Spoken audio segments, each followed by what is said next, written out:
Amigos, amigas, bienvenidos al Vitalista, un podcast con una visión especial sobre la salud. Quedas invitado a pasar, ponte cómodo y vamos allá con un nuevo capítulo.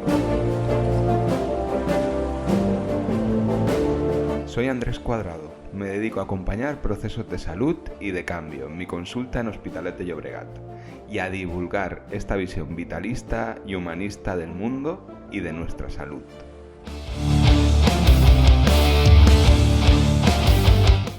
Antes de empezar, te invito a pasar por mi web, andrescuadrado.com, donde tienes acceso a la newsletter del Vitalista.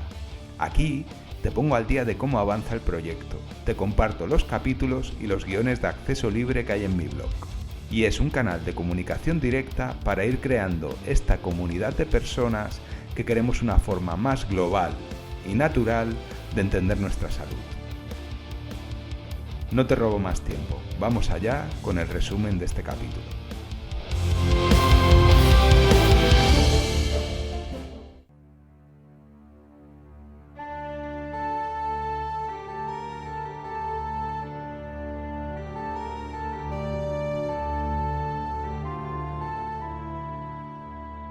En el capítulo de hoy vamos a introducir el tema del estoicismo, que da pie al capítulo de dentro de 2 semanas. Os destacaré la actual popularidad de esta filosofía y su capacidad para proporcionar paz y guía en la vida diaria. Seguiremos con una contextualización histórica del estoicismo desde su origen en Atenas, en el siglo III, con Zenón de Citio, hasta su declive frente a corrientes como el neoplatonismo y el cristianismo, en el siglo V. Exploraremos la ética de la filosofía estoica basada en vivir de acuerdo con la razón y la importancia de la autodisciplina y el autocontrol. Mencionaré la conexión del estoicismo con otras filosofías orientales y os hablaré de la ética estoica, centrada en sus 4 virtudes: la sabiduría, el coraje, la justicia y la templanza. Finalmente, acabaremos viendo el estoicismo como un enfoque para comprender el funcionamiento interno del cuerpo y adoptar actitudes que brinden control y libertad a largo plazo. Si os parece, vamos allá con este capítulo.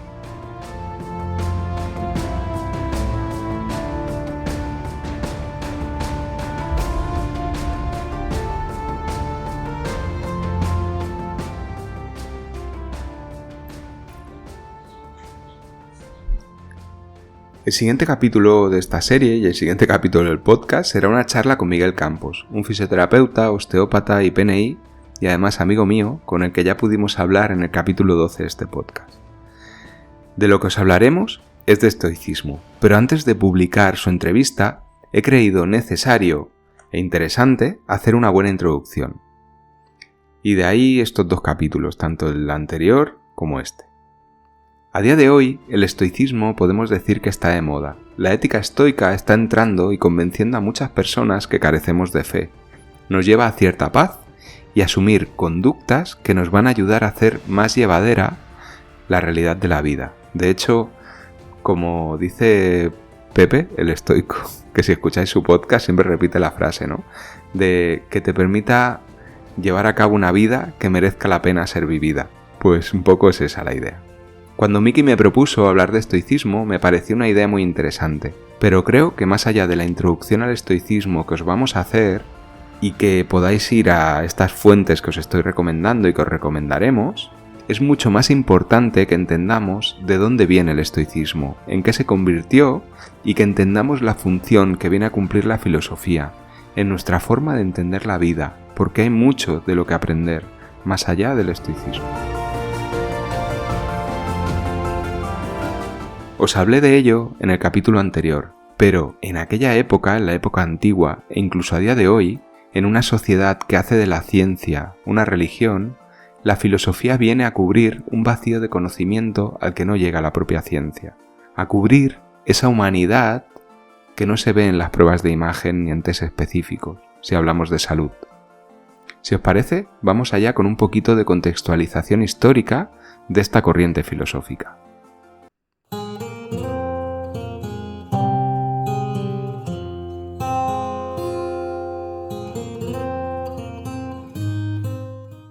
El estoicismo se originó en Atenas a principios del siglo III a.C. y se extendió por todo el mundo antiguo. Fue fundada por Zenón de Citio, quien enseñó en un pórtico la estoa en Atenas y de esta estoa el estoicismo. Un dato interesante es que Zenón de Citio fue uno de los discípulos de Crates de Tebas, un filósofo cínico. Os invito a escuchar los capítulos 36 y 37 del podcast de Anaideia, donde hace una contextualización muy interesante de la filosofía y de la figura de Zenón, y cómo se distancia de los filósofos cínicos, perdiendo gran parte de su identidad, para crear una filosofía más acorde con el resto de la sociedad. Una filosofía, que fue el estoicismo, que acabó calando y perduró 5 siglos. Después de Zenón llegó Cleantes de Aso como segundo líder de la escuela estoica. Más adelante, Crisipo de Solos amplió y sistematizó la lógica, la física y la ética estoicas, lo que ayudó a difundir y consolidar el estoicismo en el mundo helenístico.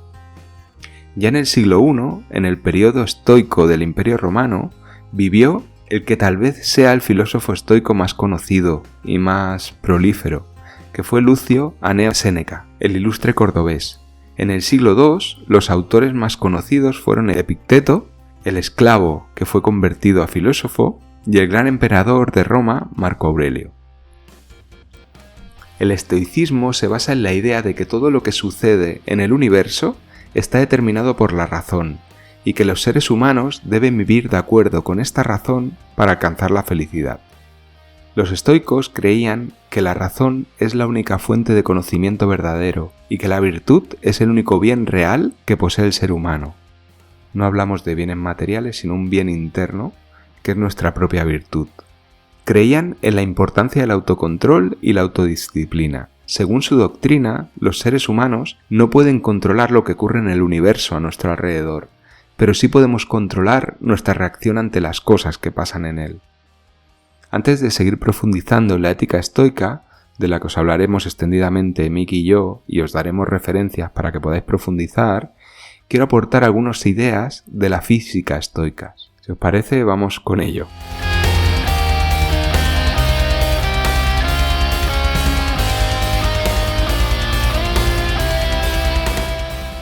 Los estoicos creían que el cosmos forma parte de un todo interconectado, que es activo, vivificante, racional y creativo.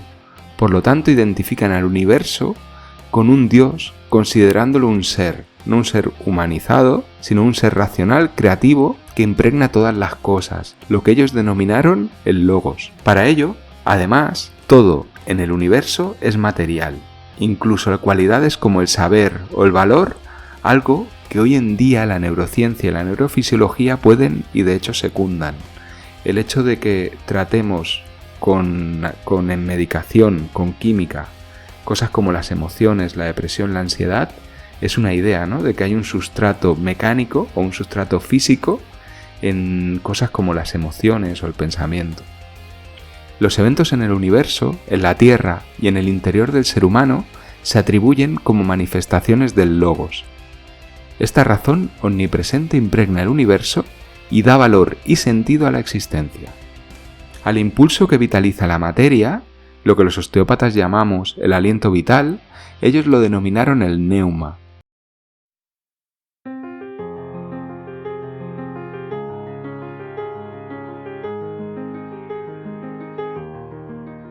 El neuma, para los estoicos, combina elementos como el aire y el fuego, relacionándolos con la vitalidad humana y con la respiración. El neuma se convierte en un generador y en un principio activo, lo que mis maestros llaman la fuerza innata o la fuerza vital, aquellos mecanismos de los cuales disponemos para formarnos, crecer, resistir y trascender. Podemos decir que para los estoicos el neuma actúa como el vehículo del logos en la estructuración de la materia. Esta idea es súper interesante y es algo que ya empecé a dar forma en los primeros capítulos de la serie de la vida. Una serie a la que, por cierto, tengo que cogerla, rehacerla y para mí es una serie que va a ser súper interesante.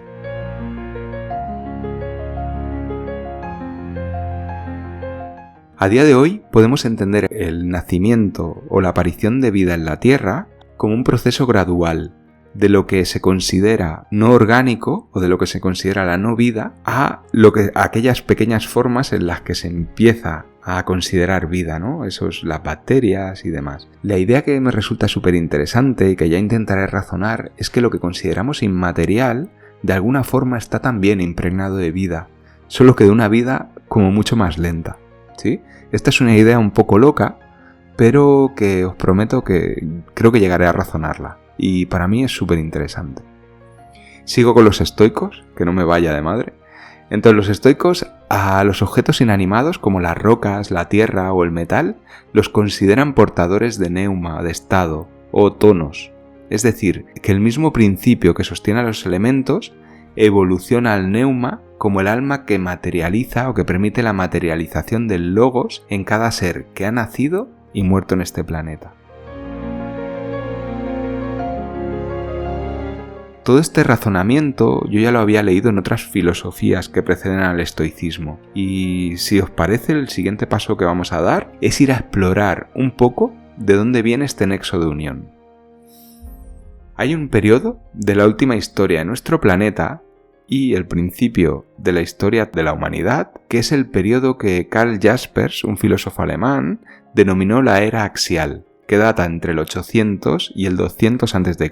Está caracterizada por la aparición de grandes pensadores y filósofos en diferentes partes del mundo, en China, en la India, en Persia, en Judea y en Grecia. Personajes como Siddhartha Gautama, Lao Tse, Confucio o Pitágoras datan del siglo VI a.C., con sus filosofías que empaparon a los habitantes de la India, de China y de Occidente.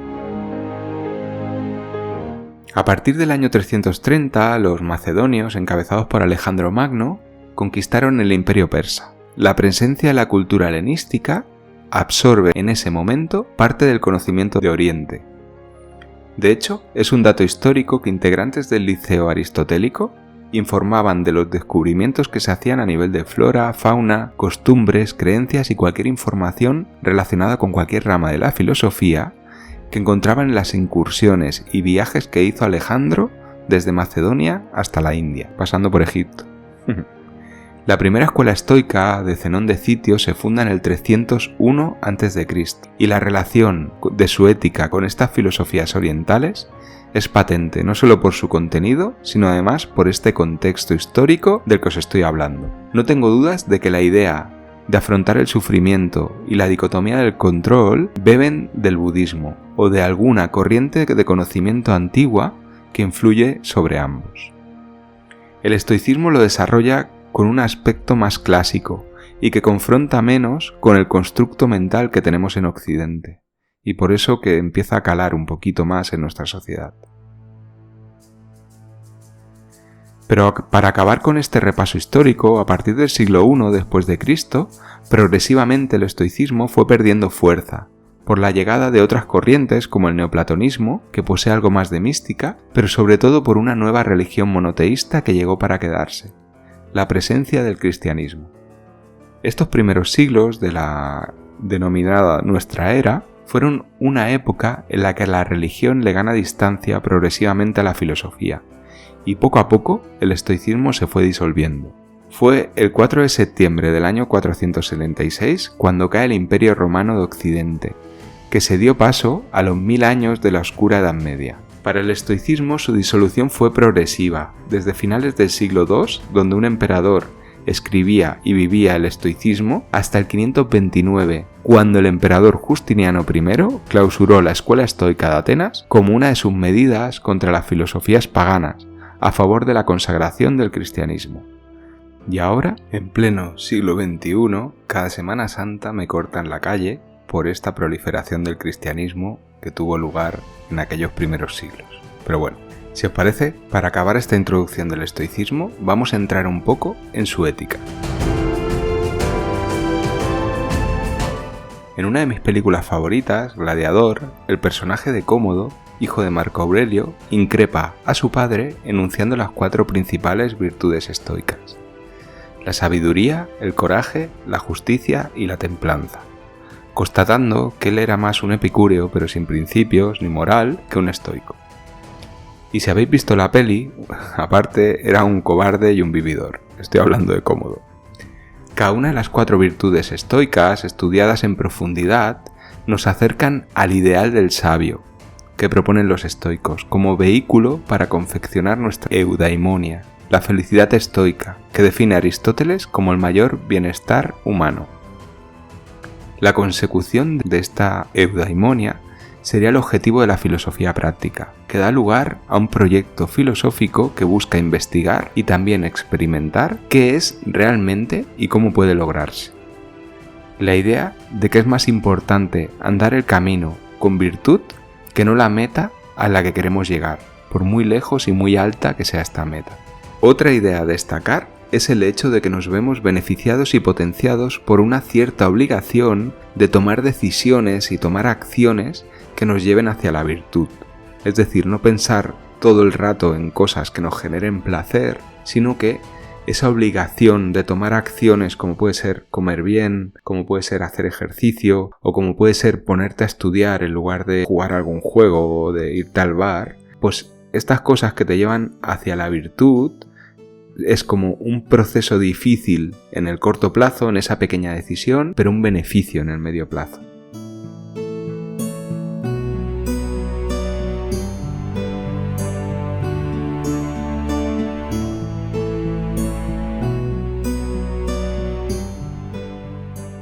Pensar que tanto el cuerpo como la mente necesitan tener un mantenimiento, unas formas de proceder que optimizan su funcionamiento. Y lo que hacen las filosofías perennes, como puede ser el estoicismo, como puede ser el budismo, ¿sí? O algunas otras filosofías, es que nos llevan al estudio de este funcionar óptimo de la mente y el cuerpo.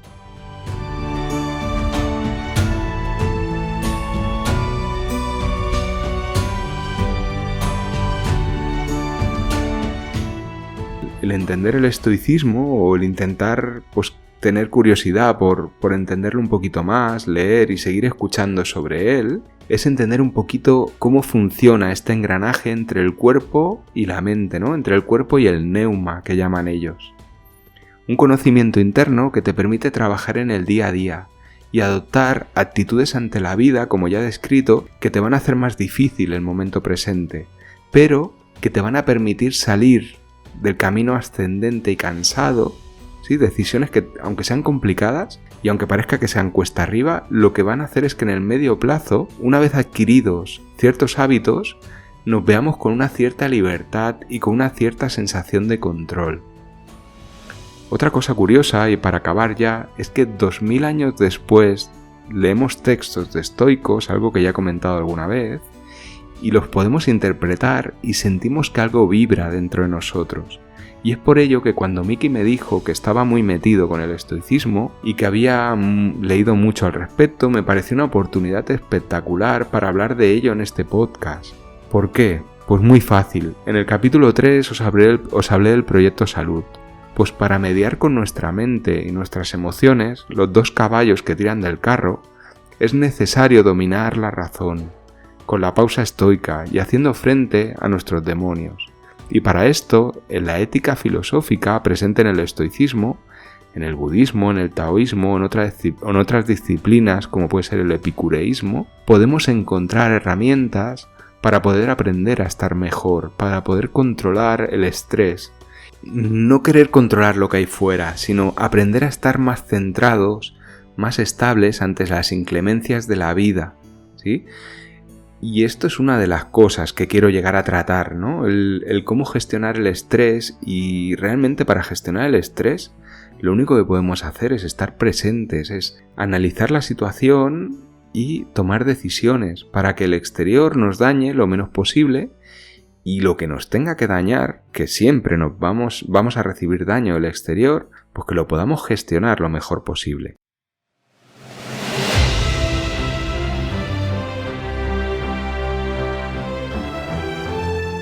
Entonces, si os parece, dejo aquí el capítulo de hoy y en el próximo ya por fin entramos en la entrevista y charla con Miguel Campos. Recuerda que si te ha gustado el capítulo puedes ayudarme a que esto siga creciendo con una buena valoración del podcast en Spotify. Esas 5 estrellas es como el agua esta que ha llovido en Semana Santa, ¿no?